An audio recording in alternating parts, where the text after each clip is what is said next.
कल्पना कीजिए, अगर आप कल के भविष्य में झांक सकते या अतीत में जाकर कुछ बदल सकते, क्या यह मुमकिन है? साइंस फिक्शन की कहानियों से बाहर आकर आइंस्टीन की 100 साल पुरानी थ्योरी क्या हमें इस सपने को सच करने का रास्ता दिखाती है? साल 1915 अल्बर्ट आइंस्टीन ने दुनिया को दी थ्योरी ऑफ जनरल रिलेटिविटी। इस थ्योरी के मुताबिक समय और अंतरिक्ष आपस में जुड़े हैं। इसे उन्होंने स्पेस टाइम कहा। आइंस्टीन ने बताया कि भारी वस्तुएं जैसे पृथ्वी या सूरज इस स्पेस टाइम को मोड़ देती हैं। इसी कारण समय अलग अलग जगहों पर अलग गति से चलता है। उदाहरण के लिए, अगर कोई व्यक्ति ब्लैक होल के पास जाए, वहां का गुरुत्वाकर्षण इतना तेज होता है कि समय वहां बहुत धीरे चलता है। यानी पृथ्वी पर 10 साल बीत जाए, वहां सिर्फ कुछ घंटे। ये सिर्फ सिद्धांत नहीं रहा, वैज्ञानिकों ने इस पर प्रयोग भी किए हैं। जीपीएस सैटेलाइट्स पृथ्वी के ऊपर चलते हैं, वहां गुरुत्व बल थोड़ा कम होता है। इस वजह से उनका घड़ी का समय पृथ्वी से थोड़ा तेज चलता है। अगर इस फर्क को ठीक न किया जाए तो आपका गूगल मैप्स हर दिन कुछ मीटर गलत हो जाएगा। इसके अलावा एक मशहूर प्रयोग में वैज्ञानिकों ने 2 परमाणु घड़ियां लीं, एक को विमान में भेजा, दूसरी जमीन पर रखी।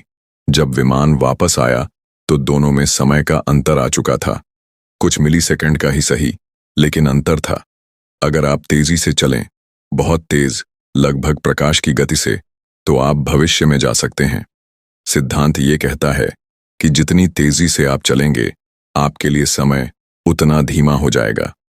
यानी अगर कोई अंतरिक्ष यात्री प्रकाश की गति के करीब किसी रॉकेट में 5 साल बिताए, तो जब वो पृथ्वी पर लौटेगा, यहां 50 साल बीत चुके होंगे।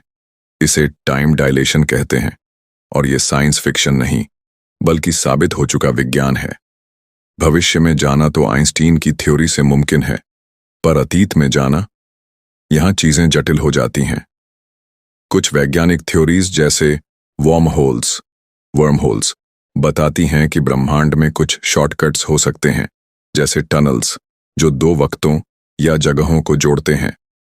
अगर वर्म होल्स को स्थिर रखा जा सके तो शायद कोई यात्री आज से 500 साल पहले भी पहुंच सकता है। मगर ये सब अभी केवल सिद्धांत हैं।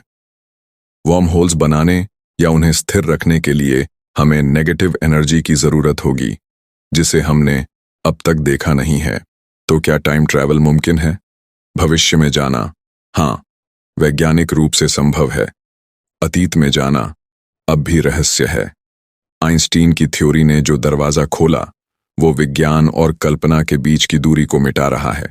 शायद एक दिन जब टेक्नोलॉजी और समझ दोनों साथ बढ़ें, हम वक्त की नदी को उल्टा बहते देख सकें।